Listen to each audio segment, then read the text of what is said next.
Sorry, I'm going to do a belch. Do you need some? Maybe need Me to be burped get my over reflux. shoulders. Well done.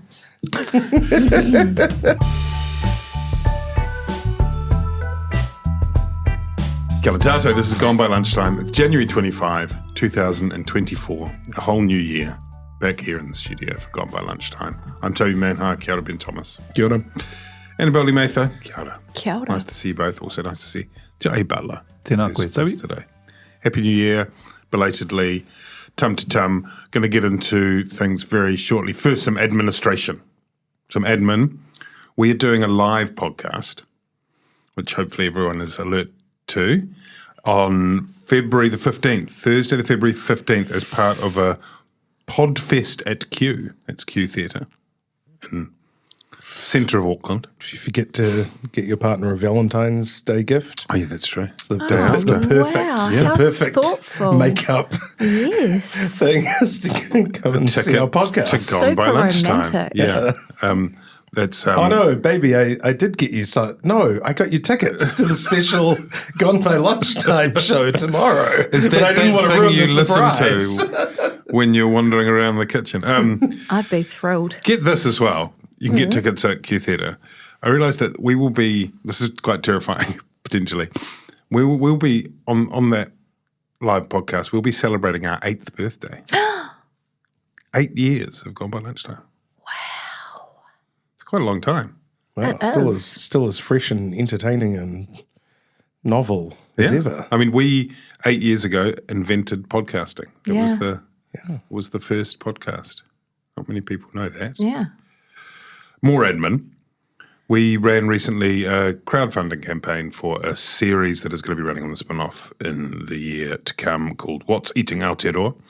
One of the reward levels was if you contributed a certain amount, you got a shout out on Gone by Lunchtime podcast, which is cool. And a handful of people paid their money for that particular privilege. They were offered the opportunity of either being praised or denounced. Everyone chose praise, which is good, Odd. which is fine. Was there a higher tier whereby you would be praised, but people wouldn't know it was because you gave Toby money? No, that's your business, Ben. That's not how we do it here. So, Carol Green.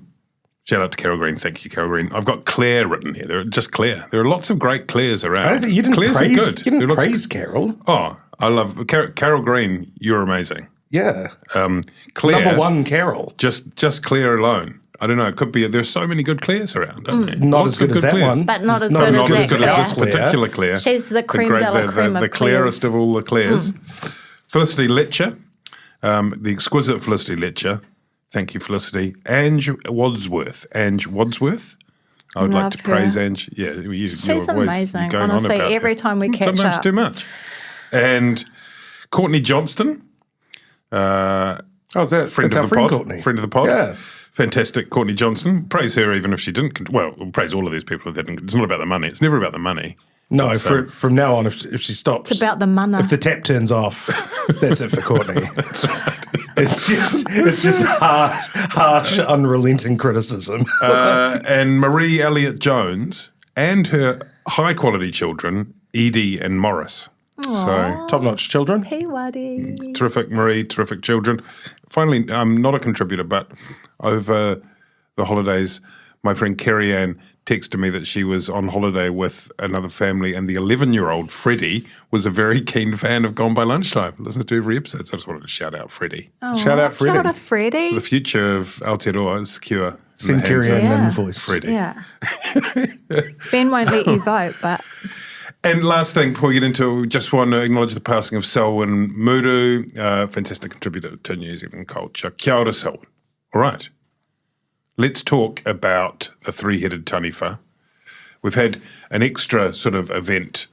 There's always Rātana and Waitangi are the sort of kind of, part of the Quote-unquote, the opening Māori political rhythm calendar. of the political year. The political year as a whole, it's got, it's sort of, you sort of know things gear up in politics generally, in Māori politics specifically. Traditionally in New Zealand, we have the situation where real politics starts after Parliament sits, and you have the kind of warm-ups where you just do Māori politics to Right. begin with. It's kind of like a pre-season game for the league. Still a bit of fun.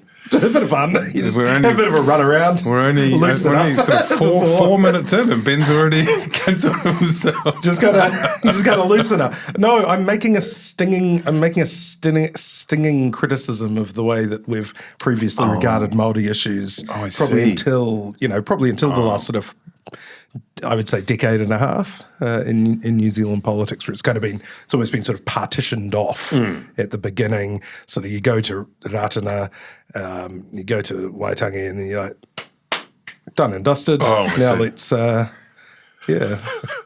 now let's get on to arguing about ministerial car expenses and all the important stuff. Okay, I'm glad we clarified that heavy dollop of irony involved there. Beautiful. This year, Annabelle, Yes. we had a third kind of installed when Kiingitanga hosted Huia Motu. Between 10 and 12,000 people reported to have been there the weekend before last, Ngaruahia, at Tūrangawai Marae. And it was put together in response to a range of measures that are being introduced in the new coalition government. To talk about it, Christopher Luxon said that it wasn't about the government, it was about a range of topics, said Christopher Luxon, who's been also insisting, which I like quite a lot, he's been talking about aeration of issues a lot lately. He likes the aeration of issues. So it's going to be a big year for aeration. That event, Ngaruahia, Annabelle, was quite an impressive turnout. People seemed to come away from it. I don't know if you were there. I wasn't there. Were you there? Yeah. Can you give us a rundown on the event? Also, maybe like a quick Coles notes on Kiingitanga and where that sits within Te Ao Māori? So the Kiingitanga is a political movement that was, established in response to, the growing tensions between Māori and the Crown and conflict and all of that sort of stuff. And as a result, it's probably one of the most enduring political institutions in Aotearoa. Over the weekend, they hosted a hui to discuss a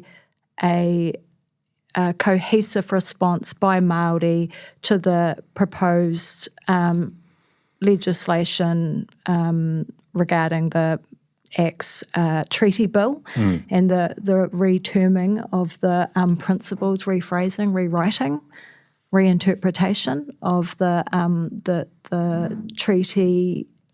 Minor edits. Minor edits. treaty marginalia. principles, along with a whole lot of other issues around what Māori see as the minimisation of te reo Māori by this government, so on and so forth. There was about 10 to 12,000 people, which exceeded even the expectations of the hau kāinga.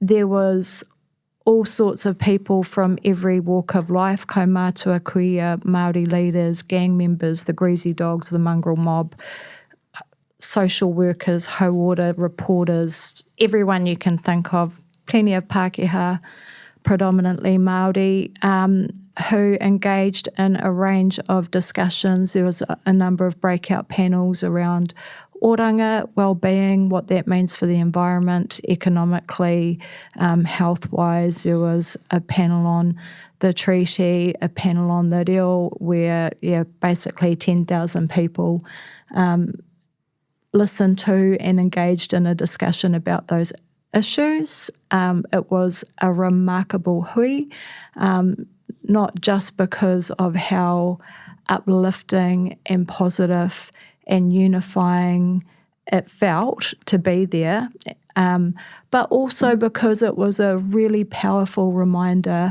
of what a remarkable institution the Kiingitanga is and the foresight of our tūpuna to set it up, because to be able to host 10,000 people, with 6 weeks' notice, to literally feed them, sunscreen them, water them. Was there shelter? It was very them. hot. There was marquees hot. set up everywhere. Amazing. So there was a whole lot of different marquees with different panels happening in them at the same time. It was hot and everyone was really incredibly well taken care of.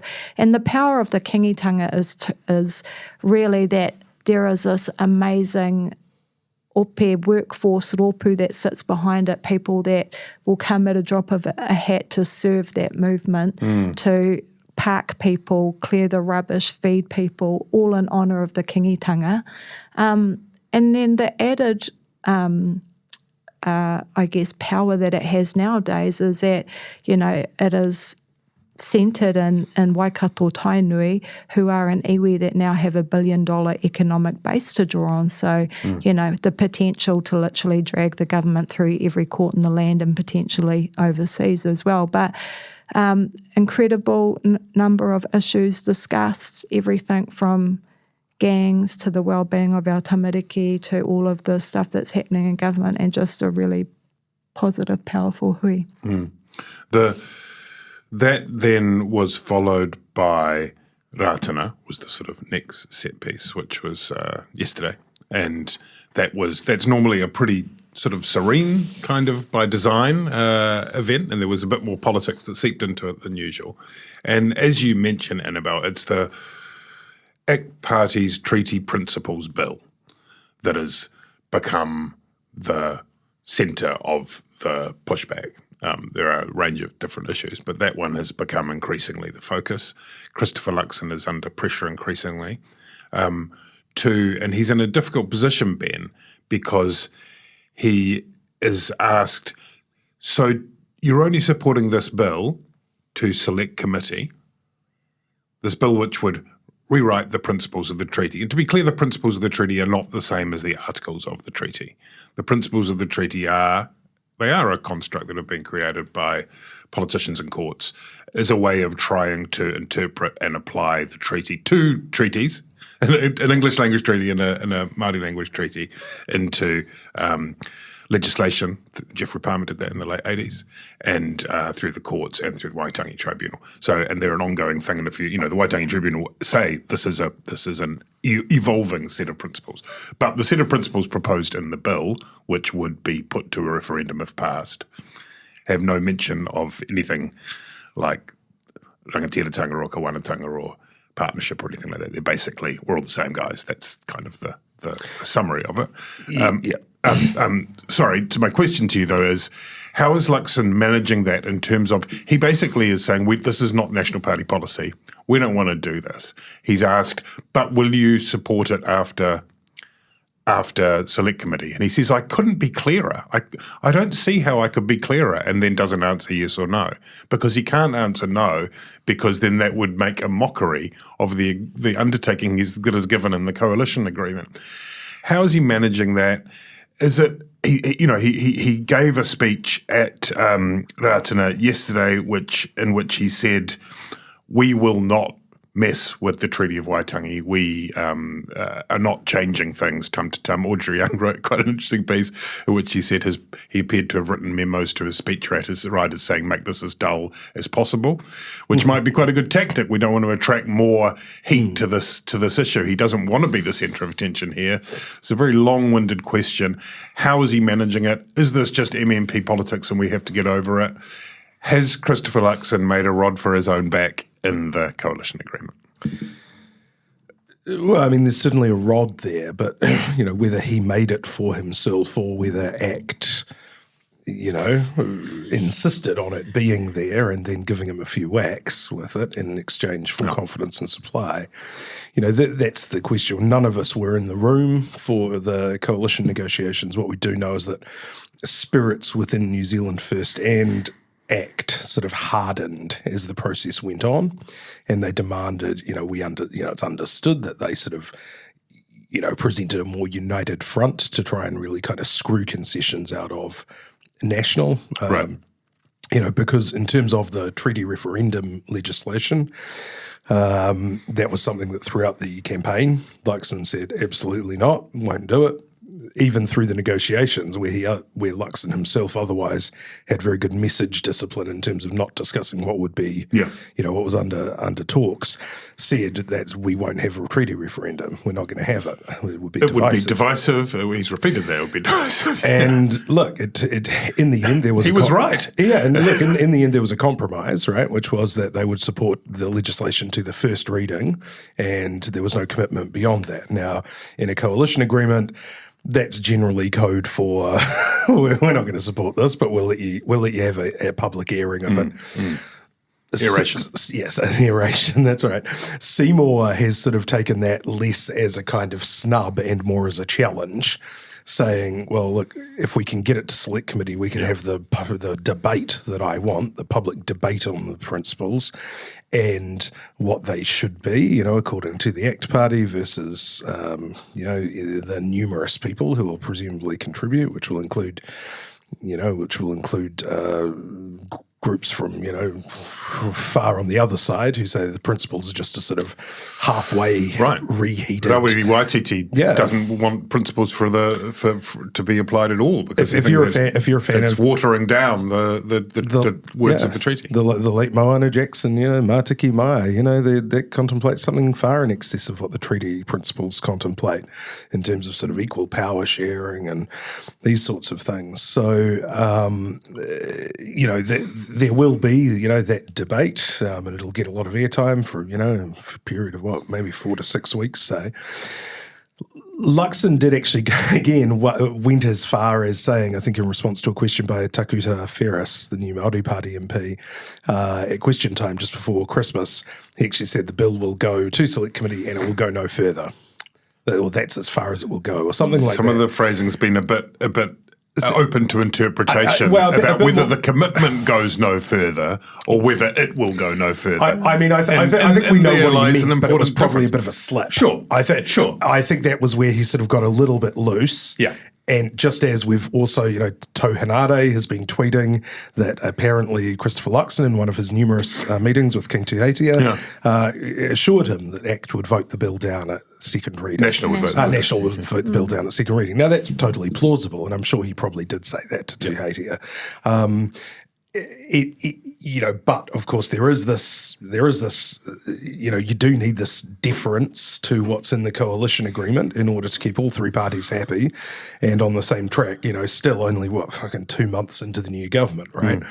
But what we are seeing is a lot of needling and undermining, right? Particularly from the two smaller parties. So, New Zealand First have got their own anti-treaty legislation and reviews and things promised, in their coalition agreement. Yes. So they've come out much more openly. Shane Jones said, we're not going to support it past the first reading in terms of ACT's policy. But then he walked it back. Yeah, because he realised he probably got the hard word from the chief. He got a call from the chief of staff saying, "But also, hey, come on, look." But also also New Zealand First position, and the espoused position by Shane Jones and Winston Peters is that the Waitangi Tribunal needs a good dressing down. Yeah, but they've got their own review for that, right? Right, but that's the treaty principles that underpin the operations of much of the tribunal, right? It underpins some of the decision making by the tribunal. I think that's what they've latched onto, is what I'm saying. Is this is a way that we can have a go at the tribunal. That's part of it. But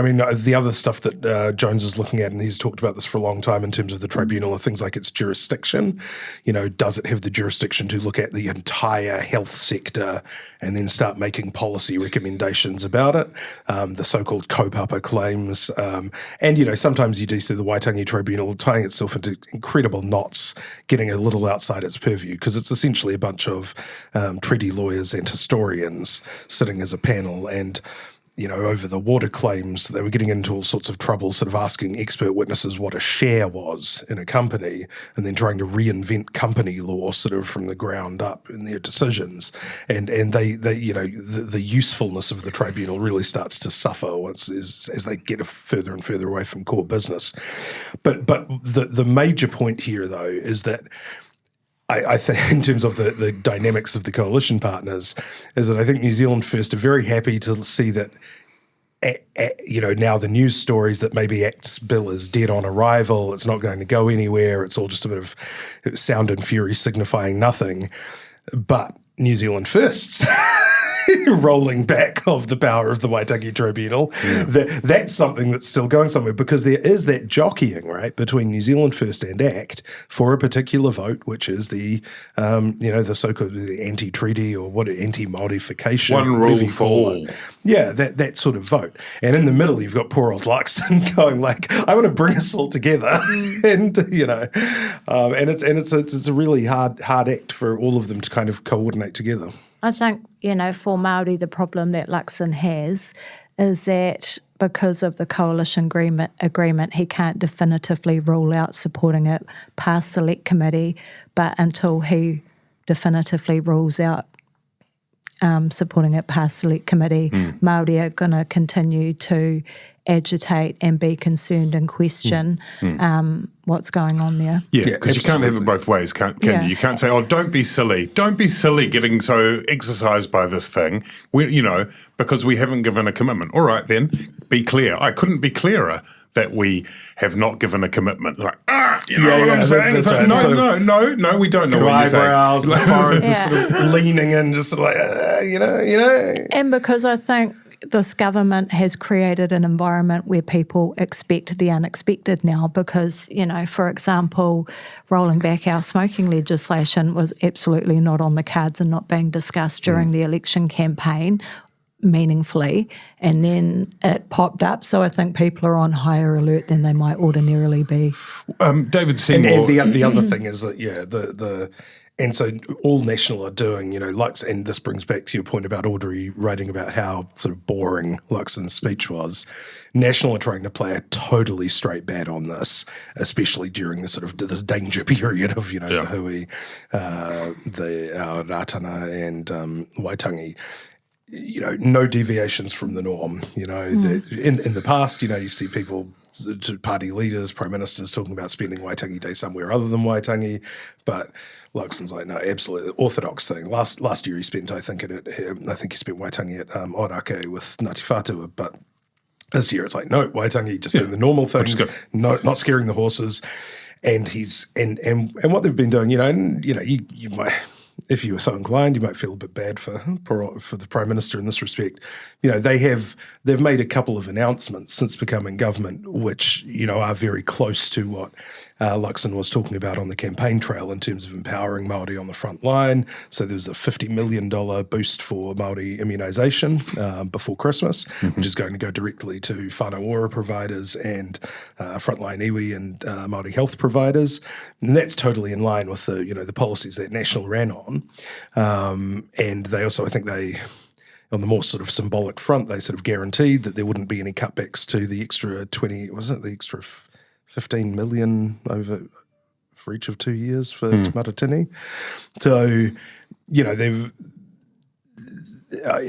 obviously the rhetorical kind of impact, and actually, the actual policies in a lot of cases from the coalition agreements really were like really just kind of smacking Māoridom in the face and going, the combined effect is, there's a very hostile kind of, new ground for conflict. But, National are doing their best to just try and roll out their agenda and their policies and sort of get through this wall of flames. Some would say that, the injustice of it is that Luxon and National, in the weekend at the Hui a Motu, Tama Pōtaka and Dan Bidwa are the ones that are having to front up and defend a policy that's not theirs. No. And the party who has instigated this debate is, having long called for a debate on these issues is not fronting up at any of the hui where the debate or the discussion is happening. You mean David Seymour? To be clear. I mean David, exactly. I do mean David Seymour. The other thing I just wanted to quickly touch on about Hui a Motu is one of the other really compelling things that happened at Hui a Motu is you guys and our listeners might recall that Ngāti Whātua Orake and Waikato have had a very rough couple of years relationship-wise because of over treaty issues and cross-claims in the Auckland region. At Hui a Motu, Ngāti Whātua came, a number of their rangatira were there. One of their key rangatira wahine was running one of the tents and facilitating one of the hui. So it was a really powerful message of unity that came from those two iwi as well, who have been able to put aside their differences to come together and discuss these issues. So I think a lot of people were really impressed by that as well, and it shows how seriously they're taking what's going down. We'll move on. I just wanted to mention there was one fantastic Luxonism in the interests of kind of being as straight and pushing things on. He said that he was happy with the dissent that appeared, and he embraced the debate, all the irrational and stuff. And he said, and I quote, "That's part of the process of being part of the process," which I thought summed up a lot. I love that. Let's talk about the deployment of 6 New Zealand NZDF personnel are being deployed to the Red Sea. It was announced on Monday afternoon after the first cabinet meeting of the year, and we had a slightly awkward lineup in the Beehive Theaterette of Christopher Luxon, Winston Peters, the Deputy Prime Minister and Foreign Minister, and Judith Collins, who's the Defence Minister. It was kind of apart from the very seriousness of the occasion, I sort of had a moment of thinking, who would have thought that you would have those three together on a stage? The gang's all here. Several years ago. It's kind of amazing to behold. But very serious matter. New Zealand has committed troops backing an American-led, American with sort of the Brits and mostly in support in attacking Houthi bases in Yemen. The Houthis are a militant Shia group that kind of formed in the mid-90s, I think, and came to power seized large parts of Yemen following the Arab Spring when Saleh was deposed, and they now control large parts of the west of Yemen, and that includes great part of the border on the Red Sea, which, of course, is the Red Sea. At the top of the Red Sea is the Suez Canal, and that is a main shipping lane, and they have been attacking cargo ships. And there's been some raids and a bunch of missiles. And the Houthis, it's important to remember, have been part of a long-running civil war in Yemen. Some people regard it as a proxy war. The Houthis are backed by Iran, sponsored by Iran, and the recognised government there supported by the Saudis. And horrible civil war. I think there are, estimates of 150,000 people being killed during that war.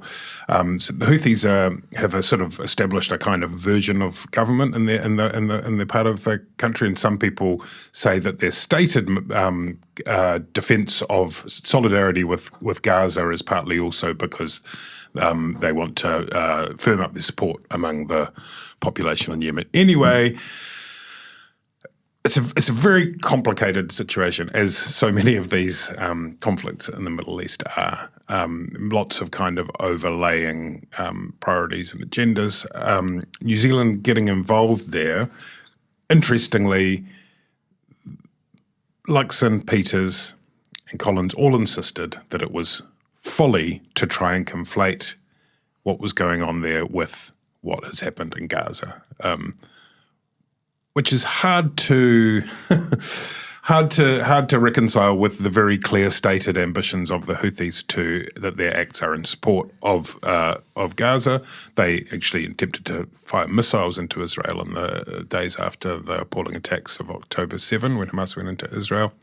But it is a very complicated situation. Annabelle, is New Zealand right to be getting involved? Is this an important point of principle? And is it plausible to suggest that it's not linked to that it's somehow separated out from the conflict that's playing out in Gaza? Well, the Houthis weren't attacking ships, cargo ships, before October 7, and now they are. Also important to point out that, as far as I'm aware, no one has been killed by the Houthis in these attacks. Should New Zealand be getting involved? I don't believe so. I think the argument that it's about upholding international law is somewhat weakened by the fact that we know that there's all sorts of incredibly serious human rights breaches and probably war crimes being committed against the people of Gaza by Israel, the American-backed Israeli government. And we haven't made any strong announcements about that. We haven't condemned Israel. We haven't put in place trade embargo sanctions. Not that we don't have a huge amount of trade with Israel, but symbolically still important. Well, New Zealand has not in fact called for an immediate ceasefire. No, I think we've said a cessation of hostilities, but not called for a ceasefire. So I think it's a weak position that New Zealand's taken. I don't understand why we're getting involved. We do business with other countries that have highly questionable human rights issues going on, which we choose to ignore, and we choose to ignore because we're reliant on their trade. This is a different situation. We don't have those sorts of ties, and I don't know why we would choose to get involved in this particular conflict against the Houthis. It's an interesting one, Ben, because there are sort of two categories of support for these attacks. And we originally put our name to the statements, which come out from the White House from time to time, and they have this sort of list of countries that are acting in support. That's right, because we supported the original strikes. We did, and then in early January, so we were one of 10 countries that were involved of the coalition. Right, and now there are sort of and that's that category to say we support is quite different to putting skin in the game in effect. It's only 6 people, but these things lead to other things. There are risks. No one would deny that there are risks involved, not just to the personnel involved, but to the repercussions. Conflicts in the Middle East have a tendency to compound. They're a flashpoint for extremism. And that presents risks even at the bottom of the world. We should always be de-escalating and disarming and playing a peacekeeping role, not actively getting involved by sending personnel. It's been stressed that these personnel will not be going into Yemen. I mean, at this point, as far as we're aware, there aren't troops in Yemen. But it's an interesting but they're one. helping to bomb military. Correct. Things in Yemen, right? Correct. So, they're trying to. Basically, at the bottom of the Red Sea, it's like 25 kilometres across. It's incredibly tight. So this shipping lane is very vulnerable, and they're trying to take out the launch sites. It's worth remembering that over this long-running civil war, a very well-armed Saudi Arabia could not knock out the Houthis, who were being supported, in supply and in funds by Iran, of course. Anyway, Ben, do you think that this was a necessary thing for New Zealand to do in solidarity with Western allies? I mean, I guess I wonder whether just as Labour have said they wouldn't support it. It's easier to do that in opposition. In Britain, the Labour opposition do support Britain's involvement. But they've got people like resigning from the party and stuff, eh? It's controversial. Yeah, and in Britain there's controversial. Basically, one of the complications is that there's strikes, and you can support strikes. This is now a campaign. Then a campaign can transmogrify, metastasize into a conflict, becomes a war. At a very basic level, New Zealand does have, fundamental interests in secure and safe shipping routes around the world. We're a trading nation, and I'm not quite sure what our direct exposure in the Suez Canal is, but we have an interest in that kind of order. We can't enforce that in Southeast Asia. Strategically, we do rely on the sort of presence of the United States. I think it's been well noted by all of the geopolitical experts, including me, that over the last 6 to 9 years, 6 years, we have become more. We've had more of a dual foreign policy, where strategically we have been sort of getting closer and closer back to the United States, and running that kind of tightrope with how does that impact on our economic sort of intertwining with China. And that certainly seems to be Winston Peters' priority. Yeah, that's right. And look, I think that at a very basic level, when you become, strategically aligned, quote unquote, with your partners, there is an expectation that you contribute. We're never expected to contribute, on a per capita basis or an equal basis, certainly. But there is an expectation that, you get some skin in the game. Are our 6 men absolutely necessary for this effort? I'm not a military expert, but I suspect not. But I suspect it's that sort of Clearly. It's binding us in. Now, in a logical sense, is this related to stopping, what could, very arguably could be called a genocide in Gaza? The ICJ is considering that question at this moment. Yeah.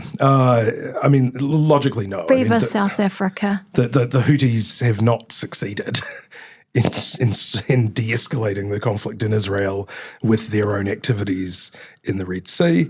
And so I think it's just a logical mistake to sort of think that by taking action or supporting the United States, it's somehow, keeping things going in Gaza. I don't think the suggestion is that. I think it's, if anything, it's the inverse, which is that the Houthis are quite interested in expanding the conflict into a region-wide conflict that's already spilled over into Lebanon and Syria. And so I think that Iran started bombing I think people. the fallacy is to suggest that what is going on in Yemen is somehow isolated from what's going on in Gaza, because it isn't. And so the risk of a risk of things spilling into a wider regional conflict, it is clearly linked to what's going on in Gaza. Yeah, I think it's linked, but I don't think that it is. I don't think that it determines New Zealand's position on what's happening in Gaza. I think that New Zealand could certainly call for a ceasefire while participating in strikes against the Houthis, and those things aren't contradictory. And to be fair to Luxon, he has said that he will respect the ICJ's. I think he said, I can't remember his exact wording, but ICJ will make a preliminary ruling anytime quite soon on whether or not Israel should be, whether or not there is a case for it being a genocide, and then they would urge Israel to stop. I mean, I think Netanyahu's already said, well, we won't be doing that. I mean, they also urged Putin to stop in Ukraine, which is, but I think Christopher Luxon has said that international law is important and that should be respected. The problem is that New Zealand, after 100 days of bombing, hasn't taken a clear position on Gaza, and yet we're prepared to stump up 6 of our people to go and fight the Houthis on behalf of the US. Move on now back to domestic matters, but in fact one of the voices that we would have heard in this deployment of troops would have been Golriz Ghahraman, who spoke on lots of these issues for the Green Party, but has resigned from Parliament. And this was a really early on in the year. It emerged through reporting by a new kind of bolt-on subscriber part of Newstalk ZB, Newstalk ZB Plus, run by Philip Crump.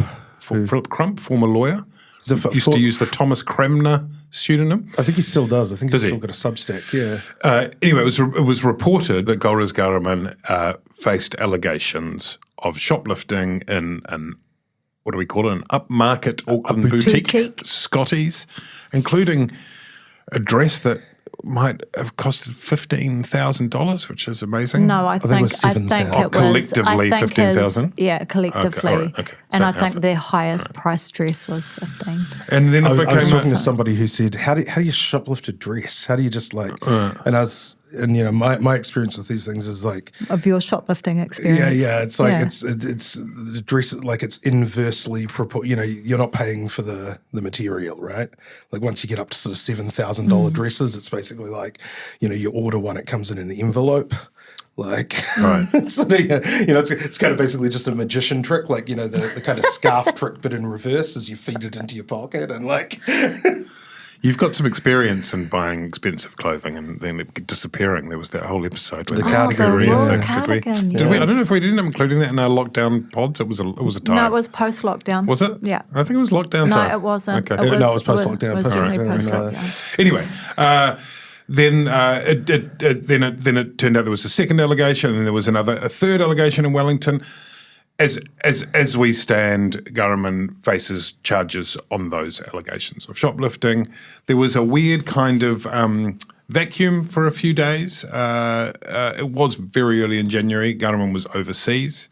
And then she returned and she issued a statement. The Green co-leaders, James Shearer and Marama Davidson, gave a press conference. And then, of course, we had a whole lot of media coverage because one of the things that was cited in the statement were mental health issues that Ghahraman faced and also some of the abuse that she's faced. I don't think that was in the statement. Was that not in the statement? That followed thereafter? I think that was in the presser. That was James Shaw afterwards. I mean, there was, and I don't think any reasonable person can deny the truth of that. You simply need to log on. It's not secret. And then there was a whole lot of further stuff that came into inboxes. Anyway, it's hard to know, there's a lot of commentary on this, Annabelle. Can it not be that it can be appalling some of the realities that Ghahraman has faced? We should be sympathetic to mental health issues, and it's inexcusable to shoplift and a resignation matter, which it's been. I'd like to think I can hold all those thoughts in my head at the same time. I can too. Yeah. Yeah. It's incredibly disappointing. Golriz is obviously a very impressive woman who took really courageous stances on a number of issues, including the conflict in Gaza. It's incredibly disappointing that her shoplifting has impacted the credibility of the position she took on those issues and is being used to undermine those take, like what's happened in Gaza. I accept that her shoplifting is related to a mental health issue, just like some people indulge in alcohol, develop an addiction to alcohol or whatever as a means of dealing with stress. So I understand that for a number of women, shoplifting is a way that stress manifests itself. With exercising control over your environment, according to two pieces I read in The Guardian. Stephen Franks actually did a really interesting tweet about this as well, about how among the legal fraternity, it's quite well known that women over the age of 40 can develop a shoplifting disorder. Yeah, the Guardian wrote about this. It's a social phenomenon. It's a self-sabotaging thing. Is that what it is? I mean, I don't want to. I mean, they offer a variety of things, and some of it's about sort of taking control of your life. Some of it's about the dopamine hit, sort of, to reduce stress. Some of it is just sort of inexplicable compulsive behaviour. And then they talk about how kleptomania might even be more widespread than we think, because in the same way as sort of, it's hard to sometimes figure out the difference between drowning and suicide stats. Car crashes nobody and ever suicide thinks to stats. attribute kleptomania to poor people who shoplift. They always think, there's probably just stealing because they're poor, but it could actually be a compulsive behaviour as well. So, a lot of really interesting stuff to dig into. Yeah. So anyway, for the armchair psychologists. As Golriz says, we expect a much higher standard of behaviour from our MPs. She did the right thing by resigning. I think it's really sad that her career has ended this way, because it was great to have the voice of, a refugee represented in our House of Representatives. And I think although the Greens have been criticised for the way they've handled it, I think they did the best in a really difficult situation where, the police aren't communicating with you because it's actually technically none of your business and all of that sort of stuff. I think people will move on pretty quickly from it. But, it's going to haunt Golriz for the rest of her life, and that's a shame. Yeah, look, I think I think the criticism of the Greens and the leadership has been pretty unfounded. Very difficult position to be notified of this sort of between Christmas and New Year's.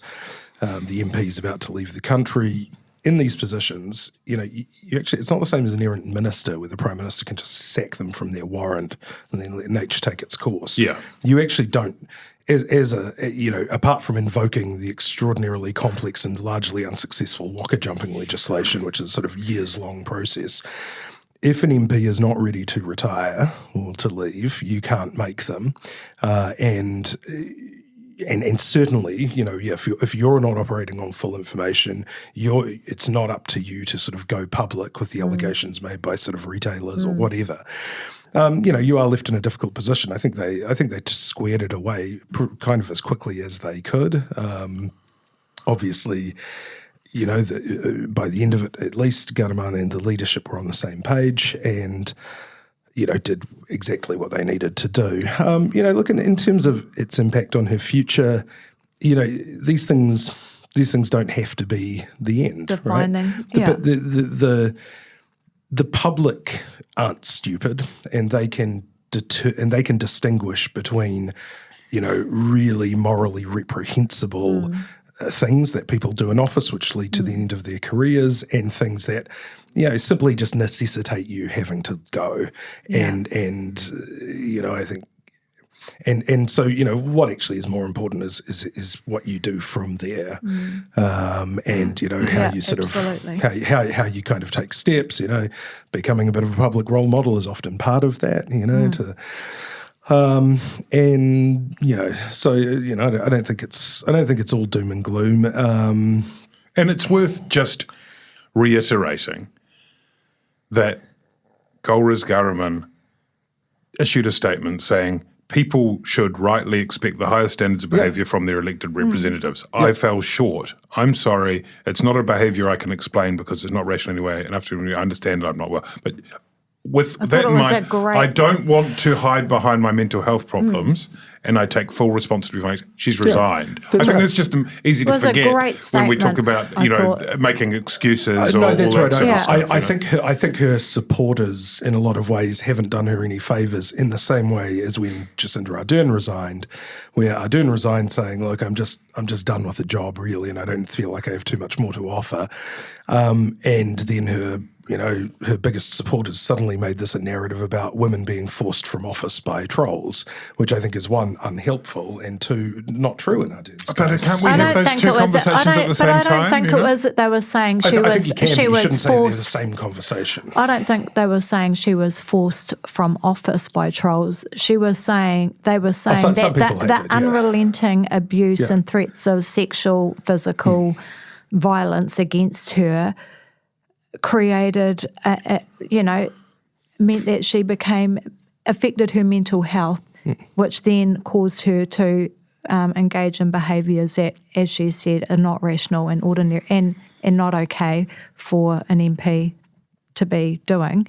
And that's what's led to her having to resign. Not that she got trolled out of Parliament per se. I think it's good to respect the MP's words on that. It was interesting, it was actually interesting when other politicians were asked about, the kind of environment in Parliament. I think Luxon said it was a tough environment.